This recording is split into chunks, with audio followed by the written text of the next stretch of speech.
नमस्कार, आपण पाहताय न्यूज 18 लोकमतनी.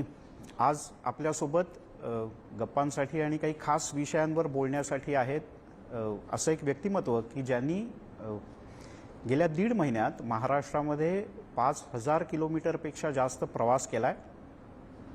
खरं तर जे 50-60 वर्षांपासून महाराष्ट्र समजून घेत आहेत, पण तरीही त्यांनी या निमित्तानं पुन्हा एकदा महाराष्ट्राचा दौरा केला. सध्याच्या राज्यातल्या आघाडी सरकारचे ते खऱ्या अर्थानं आधारस्तंभ आहेत असे राष्ट्रवादी काँग्रेसचे अध्यक्ष शरद पवार आपल्यासोबत आहेत. पवार साहेब, स्वागत आहे आपलं न्यूज 18 लोकमतमध्ये. 5,000 किलोमीटरचा तुमचा प्रवास झाला आणि मगाशी माझ्या सहज असं विचार करता डोक्यात आलं, राज्यातल्या मंत्रिमंडळातले 1 डझनभर मंत्री आणि त्यांनी केलेलं काम किंवा त्यांचा प्रवास असा जरी सगळा एकत्र केला तरी तो तुमच्या जवळपास भरत नाही. तुम्हाला असं का वाटलं? म्हणजे एकीकडे लॉकडाऊनचं थोडंसं टेन्शन, कोरोनाचं वातावरण, पण तरी तुम्हाला असं वाटलं की एवढा प्रवास केला पाहिजे, फिरलं पाहिजे, लोकांच्या अडचणी समजून घेतल्या पाहिजेत, मार्ग काढला पाहिजे? असं एक कोरोनाचं संकट हे सगळ्या जगावरचं संकट आहे. भारतामध्ये मोठ्या प्रमाणावर आहे आणि भारतामध्ये ज्या राज्यांच्या त्याचा प्रादुर्भाव अधिक आहे त्याच्यात दुर्दैवानं महाराष्ट्राचा क्रमांक पहिला लागतो. त्याची सुरुवात महाराष्ट्रामध्ये मुंबईपासून झाली, नंतर ठाणे, पुणे आणि आता ते महाराष्ट्राच्या ग्रामीण भागामध्ये स्प्रेड झालेलं चित्र दिसतं. आणि मला एक गोष्ट जाणवली की यापूर्वीसुद्धा या राज्यात, या देशात साथी अनेक आल्या. कधी डेंग्यूची साथ आली, कधी आणखीन कुठली साथ आली, तर लोकांनी तोंड दिले त्याला. पण कोरोनाच्या वेळेस एक लोकांच्या समाजातल्या सगळ्या थरात एक प्रकारचं भीतीचं वातावरण आहे. खरं, कुटुंबात सुद्धा भीतीचं वातावरण आहे, कुटुंब प्रमुखांच्यात सुद्धा भीतीचं वातावरण आहे. आणि संबंध राज्यातल्या समाजामध्ये एक प्रकारचं असं भीतीचं चित्र ज्यावेळेला उभं राहतं, तेव्हा मला असं वाटतं की अशा वेळेला आपण लोकांच्यात गेलो पाहिजे, त्यांना धीर द्यायला पाहिजे. सुरुवातीला मी प्रवासाबद्दल विचारलं. योगायोग असा की कालच्या 2 दिवसामध्ये प्रवासाच्या गाडीबद्दलच अनेकांनी उल्लेख केला. म्हणजे देवेंद्र फडणवीस म्हणाले की हे 3 चाकांच्या गाडीचं सरकार आहे. उद्धव ठाकरे म्हणाले की या गाडीचं ड्रायव्हिंग व्हील माझ्या हातात आहे. पण काल अजितदादांनी जो फोटो ट्विट केला होता मुख्यमंत्र्यांना शुभेच्छा द्यायला, त्याच्यात अजितदादा गाडी चालवत होते. पण आम्हाला सगळ्यांना माहिती आहे आणि महाराष्ट्राच्या जनतेला माहिती आहे की या गाडीचा चार्जर आणि रिमोट तुमच्याकडे आहे. काय आहे नेमकं? ते काही खरं नाही. रिमोट किंवा चार्जर माझ्याकडे असं नाही. हे सरकार बनावं, घडावं यासाठी आम्ही सगळ्यांनी प्रयत्न केले, त्याच्यात मी एक होतो. मला जाणवत होतं गेली वर्षभर की देवेंद्र फडणवीसांच्या नेतृत्वाखालचं जे सरकार होतं त्या सरकारमध्ये दिवसेंदिवस एक प्रकारची एक वाक्याच्यापासून दूर जाण्याच्या संबंधीची भूमिका घ्यायला सुरुवात झालेली दिसत होती. आणि हे असं जर वाढलं तर राज्य चालवणं शक्य नाही, चालवणं शक्य नाही. आणि अशा परिस्थितीमध्ये राज्याला जर स्थिरता हवी असेल तर यातनं काहीतरी मार्ग काढायला आपणही प्रयत्न करावा का काय, हे माझ्या मनात होतं. मी काही सहकाऱ्यांशी बोलतही होतो, काँग्रेसमधल्या सहकाऱ्यांशी बोलत होतो. निवडणुका झाल्या, एकंदर चित्र संबंध जनतेचं, त्यांच्या प्रतिक्रियेचं फोटो स्पष्ट झालं. आणि मला पुन्हा एकदा भाजप आणि सेना यांचं सरकार येईल अशा प्रकारची शक्यता वाटेनाशी झाली. पण गेल्या काही काळात पवारसाहेब, काँग्रेस सगळ्यात जास्त अस्वस्थ दिसते या सरकारमध्ये. म्हणजे अशोक चव्हाण त्याबद्दल जाहीरपणे बोलले, बाळासाहेब थोरात बोलले, राहुल गांधी बोलले. म्हणजे आता कोणीच राहिलं नाही काँग्रेसमध्ये अस्वस्थतेबद्दल बोलण्याचं. नाही, असं की कोअलिशन गव्हर्नमेंटमध्ये अस्वस्थता सगळ्यांच्याच असते.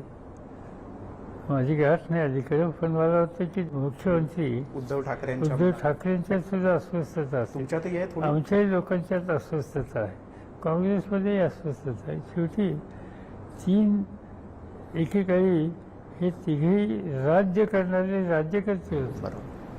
त्याच्यामध्ये एक गोष्ट असते की राज्य चालवत असताना प्रत्येकाची काही दिशा ठरलेली असते, भूमिका असते. इथं आपण सामूहिक कार्यक्रमावर काम करतो, पण त्याच्यावर खूपदा आपल्या मनातले काही विचार कृतीमध्ये आणण्याच्या दृष्टीनं सहजपणानं पावलं टाकली जातात आणि ती संयुक्त सरकारमध्ये सगळ्यांना आवडणारी असतीलच असं नाही, त्यामुळे एक प्रकारची अस्वस्थता असते. पण मग या सगळ्यात मुख्यमंत्री म्हणजे त्या अर्थानं मंत्रिमंडळाचे कुटुंब प्रमुख मुख्यमंत्री, जसे Yes. आघाडी सरकारचे तुम्ही कुटुंब प्रमुख, पण तुम्ही सगळ्यांना विश्वासात घेताना दिसतात, असे मुख्यमंत्री विश्वासात घेत नाहीत म्हणून ही अस्वस्थता आहे. मला असं वाटत नाही. मुख्यमंत्री सगळ्यांशी बोलत असतात, जात असतात. फरक फक्त एकच आहे की मी विजिबल दिसतो, मी फिरतो, ते फिरत नाहीत. ते एका जागी बसून काम करतात आणि त्यावर संबंध राज्यात असल्याच्यानंतर राज्यप्रमुखांनी शेवटी कुठेतरी बसून याच्यावर नियंत्रण केलं पाहिजे. अर्थात याचा अर्थ कायम फक्त एकाच ठिकाणी बसावं असं नाही, मधनानं वेळ काढून काही ठिकाणी जाऊन यावं, तिथल्या लोकांना विश्वास द्यावा, पण ते अजून घडलेलं नाही. थोडं फिरलं पाहिजे उद्धव ठाकरेंनी आणखी. दुसरीकडे एक असं चित्र दिसतंय की बाकीचे मंत्रिमंडळातले मंत्री म्हणजे आपण पक्षांचा जर का विचार केला तर जेवढे राष्ट्रवादीचे मंत्री सक्रिय दिसत आहेत, म्हणजे छगन भुजबळ सक्रिय आहेत, पुण्यामध्ये अजितदादा सक्रिय दिसतात, म्हणजे जाणवतं ते काम करतायत.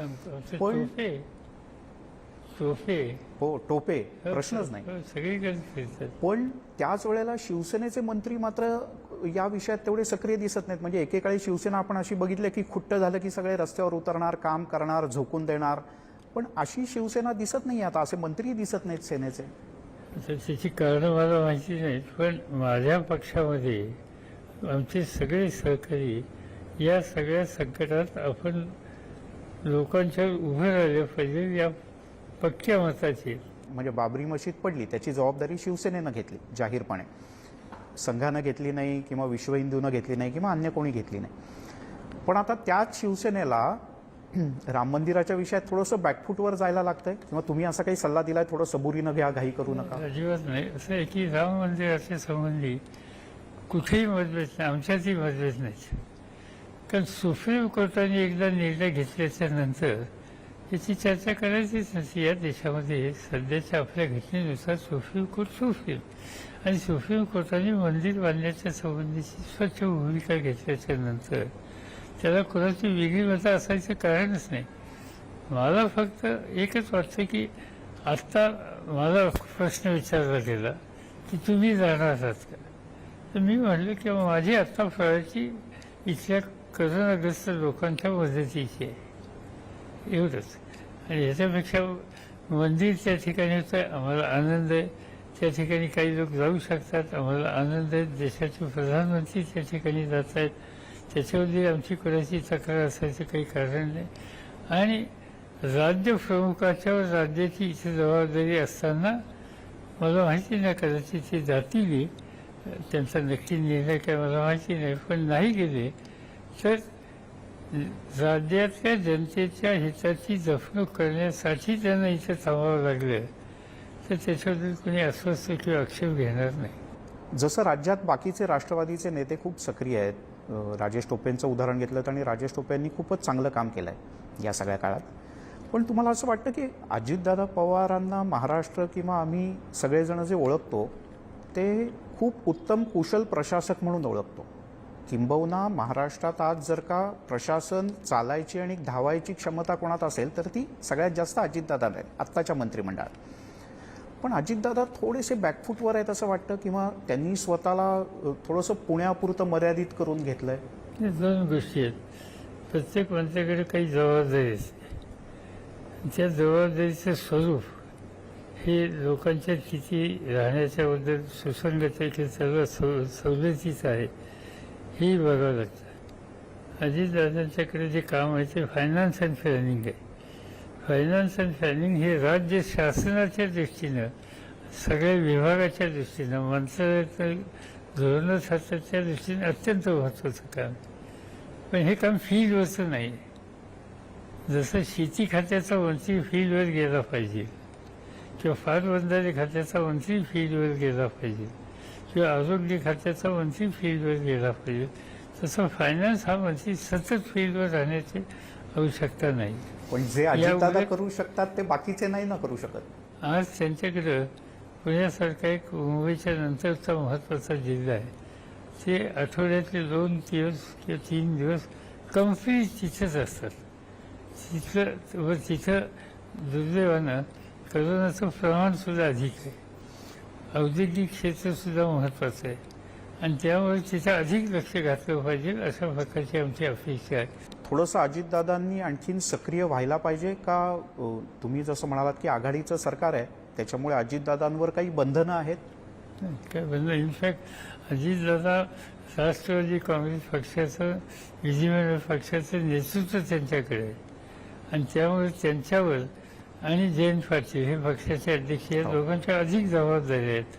अशोक चव्हाण, अजितदादा, बाळासाहेब थोरात या सगळ्या म्हणजे प्रशासनातला आणि सरकार आणि सत्ता चालवण्यातला खूप अनुभव त्यांच्याकडे आहे. तेवढा अनुभव जयंतराव पाटील जयंतराव पाटील, पण तसा अनुभव तर उद्धव ठाकरेंच्याकडे अजिबात नाही. तुम्हाला असं वाटतं की थोडंसे उद्धव ठाकरेंनी या सगळ्यांच्या अनुभवाचा फायदा करून घेतला तर प्रशासन अधिक चांगल्या पद्धतीनं चालवता येईल त्यांना? मला असं वाटतं की उद्धव ठाकरे या सगळ्यांचा प्रशासनाचा लाभ घेण्यासाठी राज्यात याची खबरदारी घेतात. या सगळ्यांना ते विश्वासात घेऊनच पुढची पावलं टाकतात. यांच्यावर ज्या जबाबदाऱ्या सुपूर्द केलेल्या आहेत त्या संबंधीचा सुसंवाद त्यांनी त्या संदर्भात अखंड ठेवलेला आहे. पण मग असं का परसेप्शन तयार होतंय की प्रशासनच सगळं चालवतंय? स्वतः मुख्यमंत्री म्हणून फार काही चालवताना किंवा जेवढे ते अग्रेसिव्ह वाटायला पाहिजे, जसे तुम्ही अजितदादा, राजेश टोपे हे दिसताय, म्हणजे काम केवळ टीव्हीवर दिसतंय असं नाही, जमिनीवर दिसतंय. असं आहे की आता जे धोरणात्मक निर्णय घेण्याच्या संबंधीची कामगिरी आहे त्याचे बहुतांश निर्णय आपल्या सहकाऱ्यांशी विचारविनिमय करून मुख्यमंत्रीच घेतात.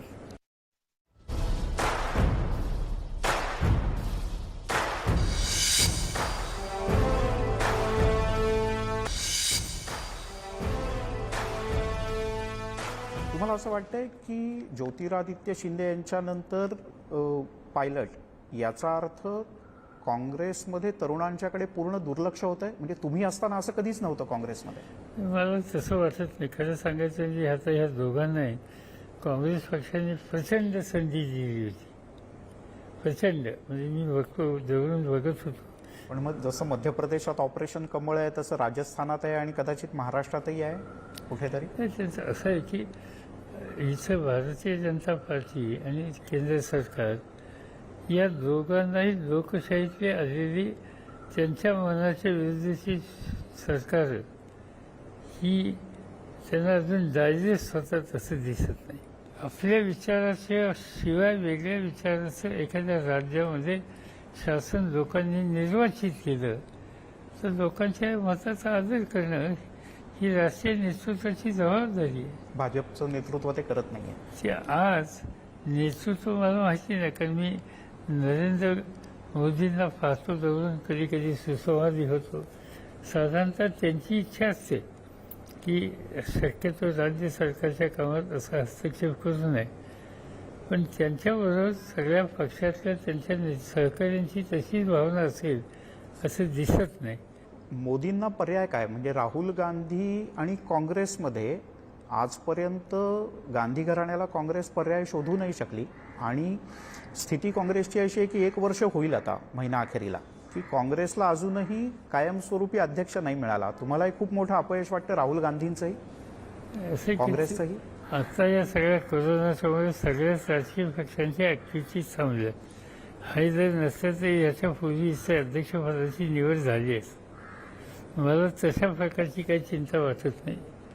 आणि दिवस असे की कुणाला पर्याय काय हे जर तुम्ही विषय काढला हो की लोकशाहीमध्ये एका व्यक्तीच्या भोवतीच सगळं राज्य हे अखंड राहत नसतं. पर्याय निघत असतो, लोक करत असतात. मग राहुल गांधींमध्ये आजच्या घडीला तशी क्षमता दिसते पुन्हा? मला स्वतःला असं दिसते. ते अजून असं आहे की जोपर्यंत संधी प्रत्यक्ष हातात येत नाही तोपर्यंत लोकांना त्याचे रिझल्ट कळत नाहीत. चीनच्या विषयात तुम्हाला असं वाटतंय की राहुल गांधी चं आकलन थोडंसं कमी पडलं, कारण त्यांनी जमीन नेमकी कुठे आहे काय आहे. तुम्ही स्वतः आता म्हणजे योगायोग असा की तुम्ही पुन्हा एकदा सुरक्षा समितीवर नेमणूक झाली आहे तुमची आता खासदारकीची पुन्हा शपथ घेतल्यानंतर. तर मुळात विषयच नीट समजून घेतला नाही गेला आणि या विषयात विधानं झाली म्हणजे कदाचित सरकारकडनं आणि प्रामुख्यानं विरोधकांकडनं. ह्या गलवान खोऱ्यामध्ये सैद कुठपर्यंत आलं याच्या संबंधीची वेगवेगळी मतं वेगवेगळी माहिती बाहेर आहे. राहुल गांधींना सांगायचं तर ते जे म्हणतात जमीन बिमीन हो, याचा अर्थ दुसरं काही नाही.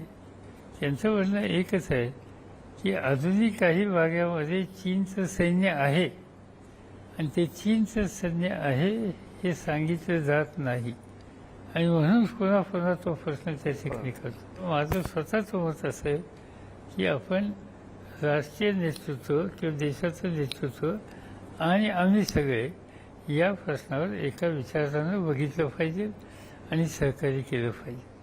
थोडंसं सरकार आणि राहुल गांधी थोडेसे बेजबाबदारपणे वागतात या विषयावर किंवा बोलतात. आपापली मतं व्यक्त करतात. ती बेजबाबदारपणाने आहेत का नाही मला माहिती नाही. त्याच्यामध्ये आपापली मतं व्यक्त करतात. पण सरकारने काहीतरी अतिरेकी मतं व्यक्त केली माझ्या पाहण्यात नाही. तुम्हाला असं वाटतं की राफेलमुळे खूप मोठा उपयोग होईल? असं आहे की राफेलचा नक्कीच मदत होईल, पण 4 राफेलची विमानं या ठिकाणी आली किंवा आणखीन 10 येणार आहेत याच्यामुळे लगेचच आपण चीनच्या सगळ्या संकटाशी तोंड देण्याची आपली शक्ती आहे असं मी मानणार नाही. राज्यातलं सरकार हे खरंच 5 वर्षाचा कालावधी पूर्ण करेल का? आम्ही प्रश्न अशा करता विचारतोय की ज्या पद्धतीची नाराजी आहे ती काही लपून राहिलेली नाही आणि ती नाराजी वाढत चालली असंही दिसतंय. दुसरं असं की पत्रकार म्हणून जेव्हा आम्ही तुमची मुलाखत घेतो तेव्हा आता हे सगळ्यांना माहिती आहे की तुम्ही एखादं विधान केल्यानंतर साधारण एक 6 महिन्याने कळतं की अरे खरंच पवारसाहेब असं म्हणाले होते, आपल्याला कळलंच नाही त्यावेळेला. तुम्ही मध्ये 2 वेळेला उद्धव ठाकरेंचं खूप चांगलं कौतुक केलं आणि त्याच्याबद्दल अनेकांना खूप चांगलंही वाटलं असेल. पण अजूनही करतो. हा नाही बरोबर आहे, पण म्हणजे तरी असं दुसऱ्या म्हणजे शंका येते दुसरीकडे की खरंच बरं चाललंय का काही गडबड आहे? गडबड तर नाही, बरं चाललंय. डायलॉग आहे म्हणजे डायलॉग कोणाचाच असला पाहिजे. उद्धव ठाकरे त्यांच्या मंत्रिमंडळातल्या काँग्रेस आणि राष्ट्रवादी मंत्र्यांचा आणि तो डायलॉग त्यांचा चांगला आहे मला असं दिसतं. 5-6 वेळेला भेटलात तेव्हा दिलेले सगळे सल्ले मुख्यमंत्र्यांनी ऐकले? नाही, बऱ्याच गोष्टी सगळे सल्ले देतो मी असं नाही. कधी ते त्यांची काही मतं सांगतात ते मी ऐकून घेतो, त्यांचे अनुभव काय ते मी जाणून घेतो, यापेक्षा दुसरं काही नाही. 3 लोकांना एक सल्ला काय द्याल? पंतप्रधान नरेंद्र मोदी, कारण ते सातत्यानं म्हणतात की ते तुमचे विद्यार्थी आहेत. नाही, विद्यार्थी वगैरे ते खरं नाही. असं आहे की आम्ही एकत्र काम केलं. मी देशाचा शेतीमंत्री होतो, ते राज्याचे मुख्यमंत्री होते आणि त्यावेळेला शेती उत्पादन गुजरातमध्ये वाढवायला माझे प्रयत्न होते आणि त्याला प्रचंड सहकार्य त्यांनी केलं.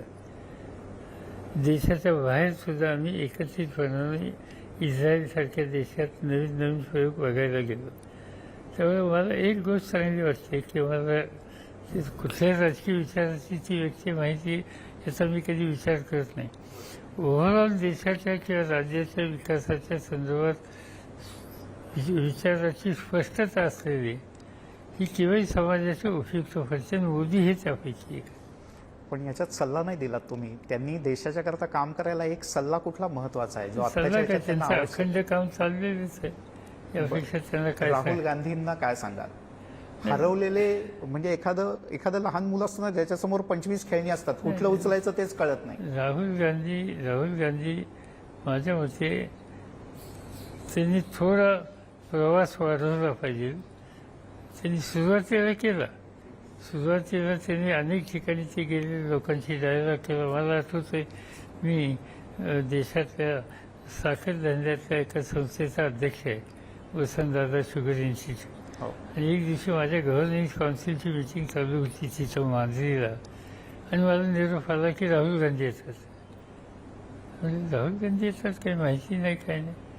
ते आले आणि आल्यानंतर मला भेटल्याच्या नंतर सांगितलं मला ही संस्था बघायची आणि या संस्थेत काही विद्यार्थी आहेत त्यांच्याशी डायलॉग करायचा. मी एक अधिकारी त्यांच्यावर डिफ्यूज केला आणि मग त्यांनी जवळपास 6-7 तास त्या ठिकाणी बसून ते सगळं जाणून घेतलं. तर ते असं एक सुरुवातीच्या काळात हिंदच होते. मला आता असं वाटतं की आता हळूहळू प्रशासनाच्या संदर्भात आणि स्थानिक प्रश्नांच्या संदर्भात अधिक जाणकारी घेण्याच्यासाठी त्यांनी आपला प्रवासाचा सगळा म्हणजे कार्यक्रम हा वाढवला पाहिजे आणि डायलॉग केला पाहिजे. जे पूर्वी ते करत असेल त्याचा उपयोग नक्की होईल. शेवटची व्यक्ती उद्धव ठाकरे. कारण म्हणजे मी उद्धव ठाकरे याच्याकरता एकतर तुम्ही त्यांचे करते करवते आहात एका अर्थाने. म्हणजे आज ते मुख्यमंत्री झाले त्याचं बरंचसं श्रेय तुम्हालाही आहे आणि तुम्ही त्यांना लहानपणापासून पाहिलंय. असं की ते सिन्सिअरली काम करणारे आहेत त्याच्याबद्दल माझ्या मनात शंका नाही. माझं सल्ला फक्त त्यांना एकच आहे की थोडं बाहेर पडा. मला हे मान्य आहे की एकंदर कोरोनाच्या संकटाचं स्वरूप बघितल्याच्यानंतर कोणते बसून एका ठिकाणी अधिक लक्ष दिलं पाहिजे.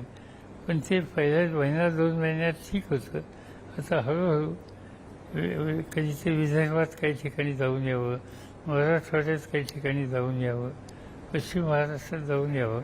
त्याची उपयुक्तता होईल आणि लोकांचा विश्वास होतो. आज काय या कोरोनामध्ये लोकांची जी भीती आहे ती घालवली पाहिजे. त्याच्यात आम्ही लोक जोपर्यंत जात नाही तोपर्यंत ते होत नाही. त्या दृष्टीने त्यांची काळजी घेतली. अगदी शेवटचा प्रश्न. मला माहिती आहे की तुम्ही खूप सविस्तरपणे बोललात आणि गेल्या 4.5 महिन्यात तुम्ही पहिल्यांदाच एखाद्या वृत्तवाहिनीशी एवढ्या मोकळेपणानं मुलाखत दिलेत त्याबद्दल तुमचे खरंच मनापासून आभार. पण शेवटचा प्रश्न असा की हे सरकार कुठल्याही पक्षाचं असो पण तुम्ही स्थिरतेचा जो उल्लेख केलात तर स्थिरतेच्या करता ते सरकार टिकणं गरजेचं असतं. हे सरकार घडलंय तुमच्या हाताने. पण गेल्या काही दिवसात असं दिसतंय की मुख्यमंत्री स्वतःच म्हणतात मुलाखत देताना की पाडून टाका आत्ताच हे सरकार. विरोधक म्हणतात की आम्हाला काही झालं तरी पाडायचं नाही, तुम्हीच पडा. नेमकं पडण्याची कोणाला घाई आहे, कोणाला पाडण्याची घाई नाही, नेमकं काय आहे? असं नेमकं असं आहे की देवेंद्र फडणवीस हे अस्वस्थ आहेत आणि ते अस्वस्थ असल्याच्यामुळे ते या पद्धतीनं बोलत आहेत. आणि हे सरकार जाईल किंवा जाणार या संबंधीची जी अखंड चर्चा आहे म्हणून त्यांनी मुख्यमंत्र्यांनी त्याचं उत्तर दिलेलं आहे. यापेक्षा दुसरं काही नाही. आणि लगेच पडेल बिडेल ह्याला अजिबात नाही. सरळ 5 वर्ष हे सरकार काम करेल. कुणालाही निवडणुका नको आहेत. आत्ता या ठिकाणची एकंदर जी स्थिती आहे BJP त्यांचा जो मोठा आकडा आला त्या आकड्यामध्ये सेनेचं सुद्धा योगदान होतं. ते दोघं एकत्रच होतं आणि त्यामुळं त्या दोघांनी सेपरेट लढण्याची किंमत ही काही ना काही प्रमाणात सगळ्यांना द्यावी लागेल. जसं आम्ही आणि काँग्रेस आम्ही एकत्र लढलो नाही तर आम्हालाही किंमत द्यावी लागेल. म्हणून आम्ही एकत्र जाण्याची भूमिका स्वीकारलेली आहे. तिथं ती स्वीकारण्याचे सगळे दोर कापलेले आहेत आणि त्यामुळं आज ते आणि आम्ही सगळे एकत्र लढल्याच्या नंतर मला स्वतःला काही फायदा दुसरा दिसत नाही, लोकांनाही. आणि हे सरकार 5 वर्ष चालवलं याची आवश्यकता आहे राज्याला आणि आम्हा सगळ्यांना. निश्चित. तुम्ही गेल्या 1.5 महिन्यात 5,000 किलोमीटरचा प्रवास केला आहे आणि तुमचा उत्साह, तुमचा अभ्यास आणि लोकांच्यामध्ये गेलं तर लोकांची भीती जाईल हा तुमचा संदेश 50 वर्षाच्या, 40 वर्षाच्या, 30 वर्षाच्या सगळ्या राजकारण्यांना कळो, मंत्रिमंडळातल्या लोकांना कळो, जेणेकरून लोकांची भीती कमी होईल. न्यूज 18 लोकमतशी इतक्या मोकळेपणानं गप्पा मारल्याबद्दल खूप खूप धन्यवाद.